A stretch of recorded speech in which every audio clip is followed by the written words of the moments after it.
नमस्कार दोस्तों, मैं रोहित सिंह स्वागत करता हूं आप सभी का आज के मंथली करंट अफेयर्स मई महीने के वीडियो सेशन में।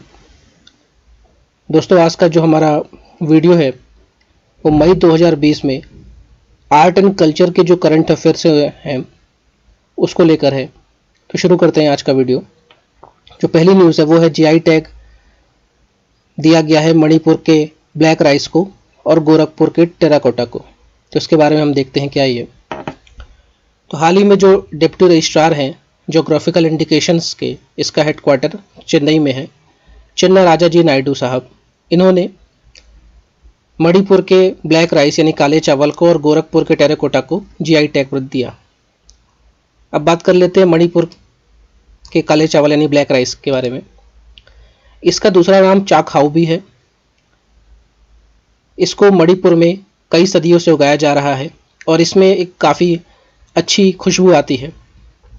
विशेषकर किसी अच्छे मौके पर, खुशी के मौके पर ये राइस खाया जाता है। और ये जो काला चावल है, ब्लैक राइस है, इसे काफ़ी मेडिसिनल प्रैक्टिशनर द्वारा बताया गया है कि इसमें काफ़ी ज़्यादा चिकित्सीय गुण भी हैं। लगभग 40 से 45 मिनट का समय लेता है ये चावल पकने में और इसमें काफ़ी ज़्यादा फाइबर कंटेंट है। अब बात करते हैं गोरखपुर के टेराकोटा की। तो गोरखपुर, जैसा कि आप जानते हैं कि मुख्यमंत्री जो हैं उत्तर प्रदेश के योगी आदित्यनाथ, तो सीएम बनने से पहले वो लोकसभा सांसद थे और उनकी जो सीट थी वो थी गोरखपुर, उत्तर प्रदेश में। तो गोरखपुर के टेराकोटा को मिला है जीआई टैग। ये भी कई सदियों पुरानी ट्रेडिशनल आर्ट फॉर्म है और इसमें कई सारे जंगली जानवरों का चित्र बनाया जाता है, जैसे घोड़े का, एलिफेंट का, कैमल का, बकरी का, बैल का। हाथों से चित्र बनाया जाता है और ये तस्वीर आपको बता रही है ये टेराकोटा है। और खासकर किसी धार्मिक समारोह में 5 मुखी गणेश जी, सिंगल मुखी यानी एक मुखी गणेश जी आदि भी टेराकोटा से बनाया जाता है। ये अब इसको जीआई टैग मिला है। अब बात करते हैं टेराकोटा क्या होता है। तो टेराकोटा एक प्रकार की सेरेमिक पॉटरी है जिसका उपयोग हम पाइप्स बनाने में, ईंट बनाने में और मूर्तियां बनाने में करते हैं। टेराकोटा पॉटरी बनाई जाती है जब हम टेराकोटा जो मिट्टी होती है उसको बेक करते हैं, उसके बाद उससे हम टेराकोटा पॉटरी बनाते हैं।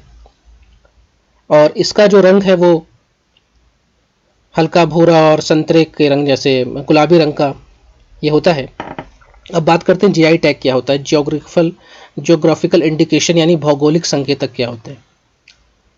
तो जीआई टैग किसी नाम को, किसी चिन्ह को दिया जाता है। एक निश्चित किसी विशेष उत्पाद के नाम और चिन्ह को दिया जाता है जो कि किसी क्षेत्र, किसी शहर, किसी देश से संबंधित होता है।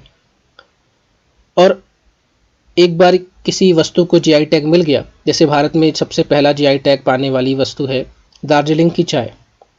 एक बार किसी वस्तु को जीआई टैग मिला तो इसकी वैधता 10 साल की होती है और कोई और व्यक्ति उसी नाम से उसी उत्पाद को नहीं बेच सकता है। एक तरह से उसकी सुरक्षा हो जाती है उत्पाद की, और हम आप जब उस उत्पाद को खरीदते हैं तो हमें इस बात की तसल्ली रहती है कि ये हम जेन्युइन प्रोडक्ट खरीद रहे हैं। जैसा कि यहाँ बेनिफिट्स दिए हैं जीआई टैग के, तो अनऑथराइज यूज़ नहीं कर सकते हैं आप जीआई टैग का, और नकली सामान बना के नहीं बेच सकते हैं, और इससे कंज्यूमर के प्रोटेक्शन काफ़ी ज़्यादा बढ़ जाता है। तो ये जो हमने बात की है ये आपका GS paper 1 art and culture में आता है और द हिंदू में ये लेख छपा था इसके बारे में। अगली न्यूज़ है हमारी, ये भी जीआई टैग मिला है। पहला जीआई टैग मिला है कोविलपट्टी कड़ालाई मिठाई को और दूसरा मिला है कश्मीर के केसर को यानी सैफरन को। तो बात कर लेते हैं कोविलपट्टी कड़ालाई मिठाई। ये आप दिख रहे हैं। आम भाषा में अगर नॉर्थ इंडियन, उत्तरी भारत के लोग इसको देखेंगे तो ये आम भाषा में से गुड़ की पट्टी कहते हैं हम, लेकिन ये एक विशेष जगह कोविलपट्टी कड़ालाई की मिठाई को जीआई टैग मिला हुआ है। ये जो कोविलपट्टी कड़ालाई मिठाई है ये मूंगफली के दाने से बनाई जाती है और ये सदर्न पार्ट्स जो तमिलनाडु का है वहाँ पे ये काफ़ी ज़्यादा प्रचलित है। अब बात करते हैं कश्मीरी केसर यानी कश्मीर सैफरन की। तो नाम से ही क्लियर हो रहा है कि ये कश्मीर का केसर है और लगभग 1600 मीटर से 1800 मीटर की ऊंचाई पे ये मिलता है। इसकी काफ़ी यूनिक फीचर्स हैं, जैसे इसका गाढ़ा लाल रंग, इसकी हाई अरोमा, इसका खट्टा स्वाद, इसमें केमिकल फ्री प्रोसेसिंग की जाती है। ये सारी चीज़ इसकी यूनिकनेस है। और अब कश्मीर सैफरॉन कश्मीरी केसर को जीआई टैग मिल गया है। अब कुछ और सैफरॉन या केसर की बात कर ले जो कि कश्मीर में ही मिलते हैं। दोस्तों एक बात आप ध्यान रखना, कश्मीर में पहाड़ों की तलहटी में काफ़ी बड़े बड़े उपजाऊ मैदान होते हैं, इन्हें करेवा कहा जाता है। तो करेवा में ही हम सैफरॉन यानी केसर की खेती लेते हैं। तो कुछ और प्रकार के केसर हमारे पास है, जैसे लच्छा केसर, मोगरा केसर, गोची केसर या गोची सैफरॉन। अब बात करते हैं केसर के हिस्टोरिकल बैकग्राउंड की, कि लगभग पहली शताब्दी से ही जब सेंट्रल एशिया से हमारे देश में इमिग्रेंट्स आए तो वो कश्मीर में बसे और उन्होंने वहाँ पे केसर की खेती लेना शुरू किया। संस्कृत साहित्य में केसर को बहुकम के नाम से जाना जाता है। बहुकम, ये बिल्कुल ध्यान रखिएगा आप। जीआई टैग के बारे में बात करें, इसको जीआई टैग मिला है तो ये हमने देख लिया है कि चेन्नई में डिप्टी रजिस्ट्रार का ऑफिस है और वो वहाँ से जीआई टैग देते हैं। अब बात कर लेते हैं जीआई टैग की शुरुआत कहाँ से हुई, आया कहाँ से। तो ये जो जीआई टैग है ये इंटेलेक्चुअल प्रॉपर्टी राइट्स, जो कि Paris convention for protection of industrial property है, उसके अधीन आता है। भारत जैसे कि विश्व व्यापार संगठन यानी वर्ल्ड ट्रेड ऑर्गेनाइजेशन का सदस्य देश है, तो डब्ल्यूटीओ का एक एग्रीमेंट है, इसका नाम है trade related aspects of an intellectual property rights, यानी ट्रिप्स कहते हैं शॉर्ट फॉर्म इसे। तो भारत ट्रिप्स का सिग्नेटरी है और इसी के तहत भारत में भी ज्योग्राफिकल इंडिकेशन देने के लिए हमने एक संस्थान बनाया हुआ है। ये भी आपका GS paper 1 general studies paper 1 का टॉपिक है। अब बात करते हैं अपनी अगली न्यूज़ की। ये जो न्यूज़ है ये है सरदार पटेल के नाम से एक नेशनल यूनिटी अवार्ड की शुरुआत की गई है।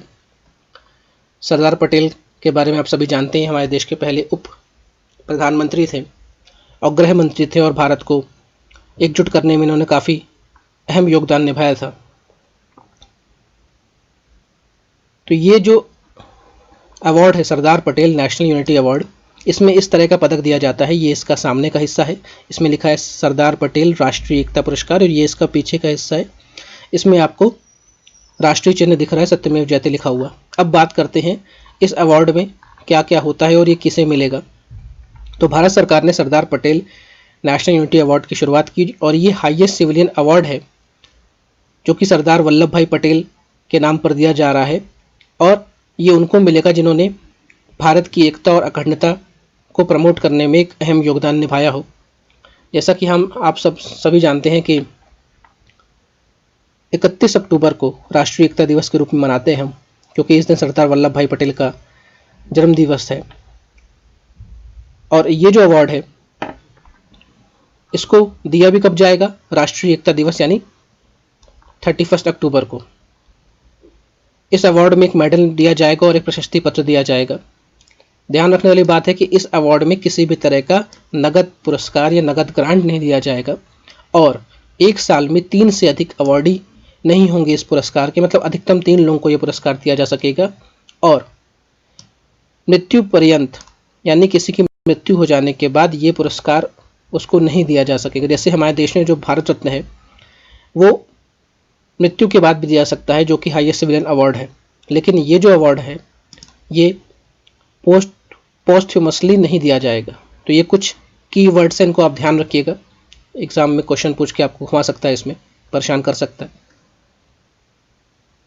अगली न्यूज़ है विष्णु सेंद्रा पर्व के बारे में। अब ये एक त्यौहार है, पर्व है, इसके बारे में देख लेते हैं। ये न्यूज़ में इसलिए था कि पहली बार इस पर्व में किसी भी जानवर की बलि नहीं दी गई। ये तस्वीर है और इसमें लोग जो महिलाएं हैं वो गोल घेरे में डांस कर रही हैं, नाच रही हैं। अब बात करते हैं ये पर्व क्या है और कहाँ का है। तो पहला चीज़ ये एक एनुअल हंटिंग फेस्टिवल है, ध्यान रखिएगा। इस फेस्टिवल में जानवरों का शिकार किया जाता है और ये झारखंड, उड़ीसा और वेस्ट बंगाल यानी पश्चिम बंगाल के कबीलाई लोग इस पर्व को मनाते हैं और काफ़ी सदियों से ये पर्व मनाया जा रहा है। और इस बार जैसा कि पूरे देश में लॉकडाउन था कोरोना वायरस के चलते, इसलिए इस बार इस पर्व में किसी भी तरह के जानवर की बलि नहीं दी गई, क्योंकि जो ट्राइबल्स लोग थे, जनजाति लोग थे, उन्हें जंगल में जाना भी अलाउ नहीं था। तो ये जो पर्व है विष्णु सेंद्र पर्व, ये झारखंड, उड़ीसा और पश्चिम बंगाल के जनजाति समूह मनाते हैं। अब बात करते हैं अगली न्यूज़ की, वो है पुलित्जर प्राइज 2020। अब ये न्यूज़ में क्यों है? ये न्यूज़ में इसलिए है, हम इसलिए इसको पढ़ रहे हैं कि पहली बार भारत के 5 फोटोग्राफर्स को ये पुरस्कार मिला है। ये पुलित्जर पुरस्कार की मेडल की आगे और पीछे की तस्वीर है, ये पुलित्जर जी हैं। अब ये पुरस्कार क्या होता है इसके बारे में देख लेते हैं। किनको मिला है इनका नाम देखिए। जो 3 फोटोग्राफर हैं वो आंध्र प्रदेश से, उनका नाम है मुख्तार खान, डार यासीन और चन्नी आनंद। इनको फीचर फोटोग्राफी कैटेगरी में पुलित्जर अवार्ड मिला है। इनमें से जो चन्नी आनंद साहब हैं, इन्होंने जम्मू कश्मीर में, जैसा कि हम सब जानते हैं कि 5 अगस्त 2019 को भारत की संसद ने आर्टिकल 370 हटा दिया और जम्मू कश्मीर का जो विशेष राज्य का दर्जा है वो हट गया। उसके बाद जम्मू कश्मीर में स्ट्राइकिंग इमेजेस, वहाँ के रोज़ के जीवन की एक बेहतरीन इमेजेस लेने के लिए चन्नी आनंद साहब को स्ट्राइकिंग इमेजेस ऑन लाइफ के लिए अवार्ड दिया गया है। ये जो अवार्ड है ये न्यूज़पेपर के क्षेत्र में, मैगजीन के क्षेत्र में, ऑनलाइन जर्नलिज्म के क्षेत्र में, साहित्य के क्षेत्र में, म्यूजिकल कंपोजिशन के क्षेत्र में दिया जाता है। और ये पुरस्कार अमेरिका का पुरस्कार है। 1917 में इसकी शुरुआत हुई थी जोसेफ पुलित्जर के द्वारा, और इस अवार्ड में $15,000 का एक नगद पुरस्कार दिया जाता है। अब चलते अगली न्यूज़ में, उसका नाम है वैसाख। अब देखते हैं ये न्यूज़ में क्यों था। तो वैसाख का मतलब होता है पूरे चांद यानी फुल मून का डे, और इस बार ये यूनाइटेड नेशंस यानी हमारी संयुक्त राष्ट्र में मनाया गया 7 मई को।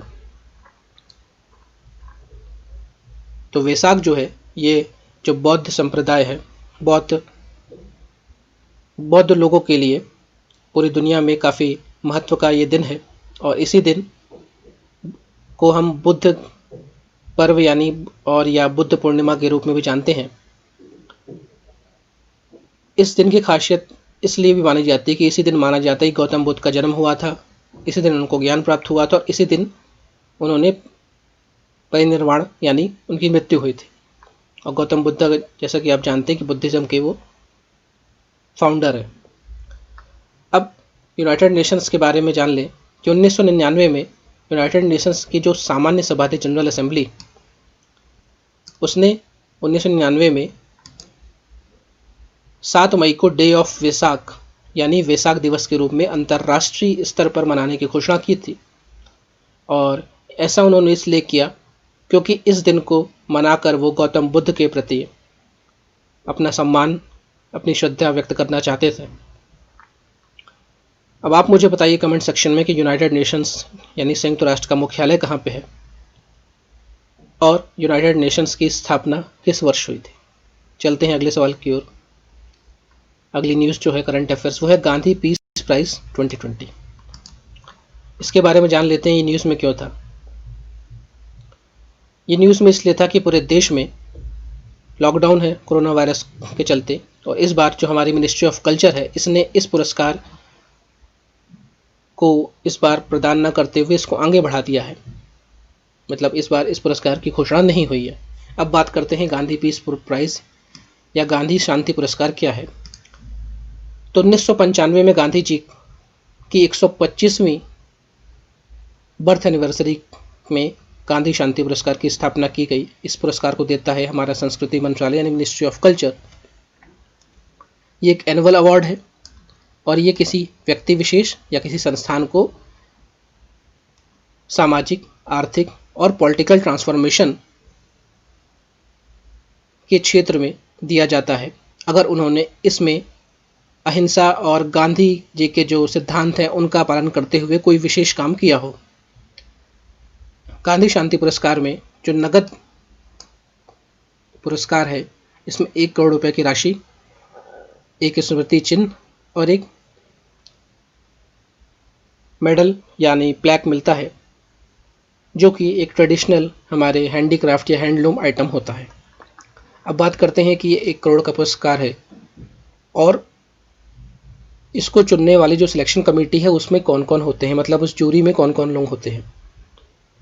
तो इसकी सिलेक्शन कमेटी में भारत के प्रधानमंत्री, लोकसभा में विपक्ष के नेता, भारत के मुख्य न्यायाधीश chief justice of India, Lok Sabha के स्पीकर और एक विद्वान व्यक्ति होते हैं। अब बात करते हैं कि ये पुरस्कार पाने वाले पहले व्यक्ति कौन थे। तो रामकृष्ण मिशन पहला संस्थान था, उनके साथ ही बाबा आमटे, जिनको पहली बार गांधी शांति पुरस्कार दिया गया। रामकृष्ण मिशन को ये 1998 में दिया गया और बाबा आमटे को 1999 में दिया गया। जूलियस के नायर, जो कि तंजानिया के पूर्व राष्ट्रपति हैं, ये अवार्ड पाने वाले ये पहले व्यक्ति थे, उन्हें 1995 में पुरस्कार दिया गया था। अब आप मुझे कमेंट बॉक्स में बताइए कि तंजानिया देश किस महाद्वीप में आता है और इसकी राजधानी क्या है। चलते हैं अगले करंट अफेयर्स की ओर, आर्ट एंड कल्चर में। तो झारखंड की सोहराई कोहबर पेंटिंग को और तेलंगाना के तेलिया रुमाल को जीआई टैग मिला है। देखते हैं क्या है ये। तो झारखंड का सोहराई कोहबर पेंटिंग, नाम से क्लियर हो रहा है पेंटिंग है, और तेलंगाना के तेलिया रुमाल मतलब हैंकी यानी कपड़ा को जीआई टैग मिला है। तो झारखंड का सोहराई कोहबर है, ये एक ट्रेडिशनल और एक रिचुअलिस्टिक म्यूरल आर्ट है, और ये वहाँ की जो लोकल जनजाति महिलाएं होती हैं, ये फसल काटने के बाद और शादी के मौसम में खुद के द्वारा लोकली उनके पास जो मिट्टी होती है, अवेलेबल सॉइल होती है, उसी से वो अलग अलग रंग बनाती हैं और इससे वो घर की दीवारों पे पेंटिंग बनाती हैं। और मुख्यतः ये झारखंड के हजारीबाग जो जिला है वहाँ पे काफ़ी ज़्यादा मनाया जाता है। तो यहाँ पे जो खोहवर है, खोवर या कोहवर, तो ये 2 शब्द से मिला है। कोह, कोह मतलब गुफा और वर मतलब दूल्हा। तो दूल्हे के कमरे को कोहवर कहा जाता है, और मुख्यतः शादी के बाद जब दूल्हा अपनी दुल्हन को लेकर आता है तो उसके कमरे के बाहर इस तरह की पेंटिंग बनाई जाती है, हाथ से बनाई जाती है पेंटिंग। इस पेंटिंग में ऐसा देखिए चित्र होता है, ये जो कलर इन्होंने बनाए हैं अलग अलग, ये मिट्टी के रंग है और हाथ से पेंटिंग बनाई गई है, और मुख्यतः यहाँ पे महिलाएं ही बनाती हैं इसको, और इसमें वो जो जानवर होते हैं उनका चित्रण भी करती हैं। और हजारीबाग जिला जो कि झारखंड है, उसकी सोहराई कोहवर जो म्यूरल आर्ट है उसको जीआई टैग दिया गया है। तो ये मैंने बता दिया, मिट्टी के जो कच्चे घर होते हैं उनकी दीवारों में बनाया जाता है। और आप इस पेंटिंग को देखिए, यहाँ पे पेड़ पत्तियाँ डॉट्स का प्रयोग भी करते हैं, पत्तियों का प्रयोग भी करते हैं।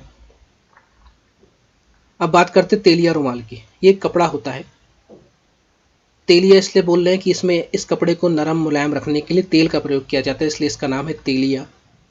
और ये हाथ से बनाया जाता है, और कॉटन जो कपास होता है, कॉटन के कपड़े से इसको बनाया जाता है। और इसमें मुख्यतः 3 रंगों का प्रयोग होता है, लाल, काला और सफ़ेद। ये देखिए आप, ये तेलिया रुमाल का चित्र है, और टोटली काम हाथ से होता है, और पीढ़ी दर पीढ़ी जो कारीगर हैं ये अपने बच्चों को, अपने जान पहचान वालों को ये जो आर्ट है, कला है, ये ट्रांसफ़र कर रहे हैं, और अब इसको जीआई टैग मिल गया है। तो अब हम आप कभी भी जाएं और तेलिया रुमाल अगर ख़रीदते हैं तो हमें इस बात की अब चिंता करने की आवश्यकता नहीं कि कहीं मैंने नकली तेलिया रुमाल तो नहीं खरीद लिया, क्योंकि अब इसको जीआई टैग मिल गया है, और अब सही व्यक्ति को और सही लोगों के हाथों में पैसा भी जाएगा और उनकी मेहनत का उनको सही फल मिलेगा। तो जीआई टैग देने वाली जो ऑफिस है, जोग्राफिकल इंडिकेशन रजिस्ट्री का ऑफिस, वो चेन्नई में स्थित है, और 10 साल के लिए इनका जीआई टैग वैलिड रहेगा, ये हम बात कर चुके हैं। और 10 साल बाद ये फिर से इसको रिन्यू करा सकते हैं। अब अगली जो न्यूज़ में चलते हैं उसका नाम है गंगामा यात्रा। ये जो न्यूज़ इसलिए ज़्यादा चर्चित हुई है कि इस बार कोरोना वायरस के चलते देश में नेशनल लॉकडाउन था, और इस बार जो श्रद्धालु लोग थे वो इस यात्रा में, गंगामा यात्रा में शामिल नहीं हो पाए। तो ये जो गंगामा यात्रा है, ये रायलसीमा और जो तमिलनाडु और कर्नाटका के जो बॉर्डरिंग ज़िले हैं वहाँ पे मनाई जाती है। ये चित्र है, यहाँ पे महिलाएं यात्रा निकालती हैं, उसके बाद जो नदी होती है नदी में आचमन करती हैं, नदी में पानी डालती हैं। तो ये एक एनुअल फोल्क फेस्टिवल है और इसकी शुरुआत होती है आंध्र प्रदेश के तिरुपति बालाजी मंदिर से। इस गंगामा यात्रा में जो लोग होते हैं वो विचित्र वेशधारणा और गंगामा जो माता होती हैं उनकी 7 दिन तक पूजा करते हैं। और इसमें वो एक पला कालू नाम से एक वाद्य यंत्र होता है, उसको बजाते हैं और जो युवक होते हैं वो नाचते हैं। साथ में जो इस यात्रा में शामिल होते हैं वो अपने शरीर में चारकोल, कुमकुम और चॉक पाउडर को अपनी पूरी बॉडी में लगाते हैं, उससे तैयार होते हैं। अब अगली न्यूज़ में चलते हैं। जीआई टैग मिला है तंजावुर की नृत्य वर्क्स को और अरम्बवूर की वुड कार्विंग्स को। तो बात करते हैं तंजावुर के नित्ती वर्क्स यानी तंजावुर का पीठ वर्क क्या है। तो जो निट्टी शब्द है इसको पीठ भी कहते हैं और ये जो पीठ है ये एक तरह का पेड़ है जो कि दलदल में उगता है और इसको बायोलॉजिकल नेम इसका है एस्ट्रोनमीन एस्पेरा। और इस पेड़ की छाल को, पेड़ मतलब एक तरह से ज़्यादा बड़ा पेड़ नहीं है, ये एक तरह का पौधा ही है लेकिन पेड़ ऐसा होता है। और इसकी जो ऊपरी, आप लोगों ने शायद बांस देखा होगा या फिर एक पेड़ होता है बेशरम का पेड़ कहते हैं उसको, उसी तरह की ये पेड़ है। इसकी ऊपर की जो छाल है उसको, बार्क को निकाल देते हैं और काफ़ी मुलायम और काफ़ी नरम ये लकड़ी होती है और इससे अलग अलग कलाकृतियाँ बनती हैं। काफ़ी नरम होती है ये और काफ़ी, आप देखिए इसमें कितनी ज़्यादा बिल्कुल बेहतरीन काम किया इन लोगों ने, कितना ज़्यादा स्पेसिफिकेशन इनका है, इसमें डेडिकेशन है और काफ़ी परफेक्ट है ये लोग इस काम में करने के।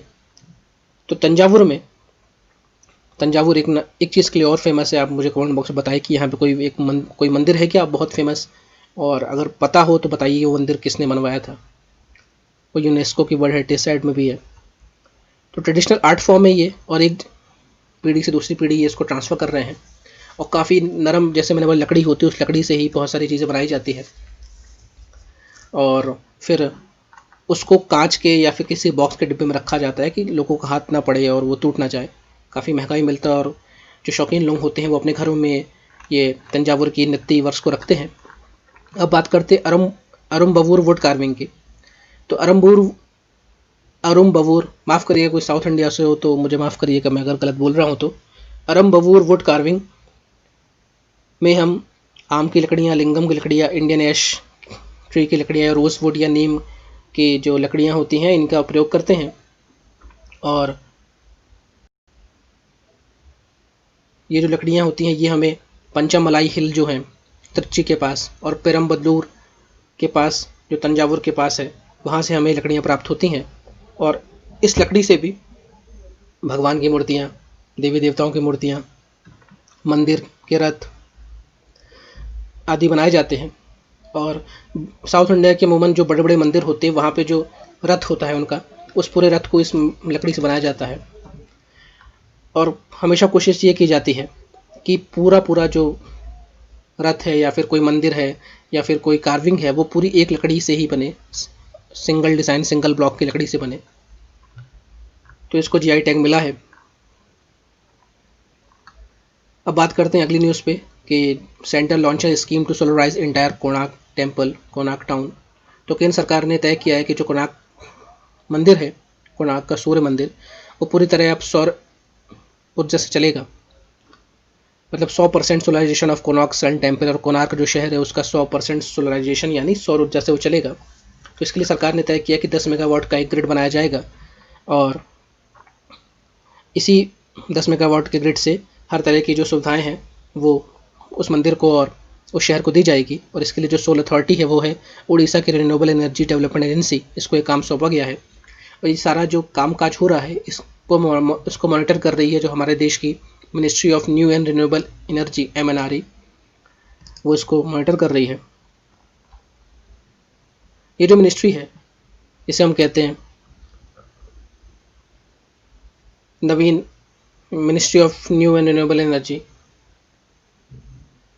नवीनीकरण ऊर्जा का जो मंत्रालय है, ये भारत सरकार का काफ़ी महत्वाकांक्षी मंत्रालय है।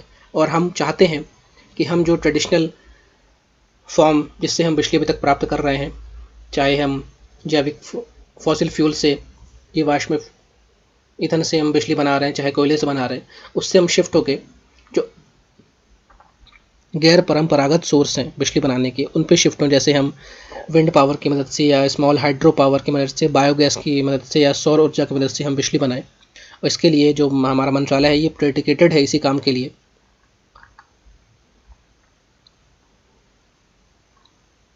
ये आपको जो तस्वीर है कोणार्क सूर्य मंदिर की है, ये जो मंदिर है इसको 1250 ईस्वी में पूर्वी गंग जो डायनेस्टी थी, साम्राज्य था, उसके नरसिम्ह देव प्रथम राजा ने बनवाया था। और जो बे ऑफ बंगाल यानी बंगाल की खाड़ी से आने वाले जो जहाज थे, उनके लिए एक तरह का ये लाइट हाउस का भी काम करता था। अब आप मुझे कमेंट बॉक्स में बताएं कि कोणार्क के सूर्य मंदिर को का एक और नाम है, इसको इसके नाम के आगे पैगोडा भी लगता है, तो आप मुझे बताइए कि इसका पूरा नाम क्या है। अब चलते अपनी अगली न्यूज़ पे। मणिपुर के खुडूल फिटी को एक इनिशिएटिव है LGBTQ कम्युनिटी के बारे में, ये देखते हैं क्या है। तो मणिपुर का एक संस्था है, उसका नाम है खुडोल। इस संस्था की तारीफ की है यूनाइटेड नेशन, संयुक्त राष्ट्र के जो सेक्रेटरी जनरल हैं के जो प्रतिनिधि हैं, उन्होंने इस संस्थान की तारीफ की और इसको दुनिया के 10 ग्लोबल इनिशिएटिव्स जो कि कोविड-19 पैंडेमिक के खिलाफ लड़ रहे हैं, उसमें शामिल किया। तो बात कर लेते हैं खुडोल क्या है। तो खुडोल एक क्राउड फंडेड इनिशिएटिव, मतलब जनता के द्वारा पैसा लिया जाता है, और इसका मुख्यालय मणिपुर की राजधानी इम्फाल में है। और ये एक NGO है और इसका मुख्य काम है कि जो LGBTQ कम्युनिटी है, मतलब लेस्बियन, गे, बाइसेक्सुअल, ट्रांसजेंडर, क्वेयर कम्युनिटी के लोग हैं, बच्चे हैं, इनको खाना पहुंचाना, इनकी हेल्थ सर्विसेज में ध्यान रखना। क्योंकि इस लॉकडाउन में सब लोगों ने सबका ध्यान रखा, लेकिन इन लोगों को हमने दरकिनार कर दिया है। तो इसके लिए जो खुडोल इनिशिएटिव है काफ़ी अच्छा काम कर रहा है, इसीलिए उसको यूनाइटेड नेशंस के जो यूथ के एनवॉय हैं, सेक्रेटरी जनरल के, उन्होंने इसकी काफ़ी तारीफ की। आपके लिए एक सवाल है कि आप बताइए यूनाइटेड नेशंस के जो सेक्रेटरी जनरल हैं अभी, उनका नाम क्या है और वो किस देश से बिलोंग करते हैं। चलते हैं अपनी अगली न्यूज़ पर। कांगड़ा की चाय, कांगड़ा टी। तो न्यूज़ में ये इसलिए है कि ऐसा कहा गया है कि कोरोना वायरस को रोकने के लिए या कोरोना वायरस का शरीर में जो प्रभाव है उसको कम करने के लिए अश्वगंधा के बाद कांगड़ा टी में भी ऐसे, कांगड़ा की चाय में भी ऐसे कुछ अमित तत्व मिले हैं जो कि हमें कोरोना वायरस के खिलाफ लड़ने में मदद करेंगे। अब बात कर लेते हैं कांगड़ा टी यानी कांगड़ा की चाय के बारे में। तो कांगड़ा टी को नाम मिला है कांगड़ा जिले से, जो कि हिमाचल प्रदेश का है, और लगभग 900 मीटर से 1400 मीटर की ऊंचाई पे ये चाय उगाई जाती है। और 2005 में इसको GI टैग मिल चुका है, क्योंकि इसका एक यूनिक रंग है और फ्लेवर है। इसमें मेडिसिनल प्रॉपर्टीज़ भी पाई गई हैं और ये माना गया है कि इसका उपयोग करने से, इसका नियमित सेवन करने से HIV वायरस से भी प्रतिरोधक क्षमता हमारी बढ़ जाती है। और अभी ऐसा माना गया है कि जो Indian council of medical research है, उसने भी एक कहा है कि अश्वगंधा के साथ ये जो कांगड़ा की चाय है, इसमें भी कुछ ऐसे हर्बल तत्व हैं जो कि कोरोना वायरस से लड़ने में, लोगों की इम्यूनिटी बढ़ाने में काफ़ी फ़ायदेमंद होंगे। और ये जो स्टडी हुई है, ये हिमाचल प्रदेश का एक शहर है पालमपुर, वहाँ का institute of Himalayan bio resource technology है, उसने ये स्टडी पब्लिश की थी। तो दोस्तों ये रहा हमारा मई 2020 के आर्ट एंड कल्चर का करंट अफेयर्स। दोस्तों इस सीरीज़ में मैं आपको 7 से 8 वीडियोस दूंगा अलग अलग हेडिंग पे। जैसे अभी हमने आर्ट एंड कल्चर यानी कला और संस्कृति के बारे में कुछ जो करंट अफेयर्स की न्यूज़ थी वो देखी है। फिर हम ज्योग्राफी से जुड़ी हुई न्यूज़ देखेंगे, साइंस एंड टेक्नोलॉजी से जुड़ी हुई जो करंट अफेयर्स है वो देखेंगे, इंटरनेशनल रिलेशन से जुड़े हुए देखेंगे, इकोनॉमिक्स से जुड़े हुए देखेंगे। तो 7 से 8 इसमें वीडियो बनेंगे। लेकिन इस सीरीज़ को आप फॉलो करेंगे तो पूरे महीने का जो करंट अफेयर्स है वो अब कंप्लीट हो जाएगा, आपको कहीं और फिर ध्यान देने की ज़रूरत नहीं है। तो आई होप आप लोगों को पसंद आया होगा। अगर आप लोग चैनल में नए हैं तो इसको सब्सक्राइब कीजिए, पसंद आया तो लाइक कीजिए, दोस्तों के साथ शेयर कीजिए, और कुछ भी कहना है तो कमेंट बॉक्स खुला है, बिल्कुल कहिए। तो मिलते हैं अगले सेशन में, तब तक के लिए धन्यवाद, जय हिंद।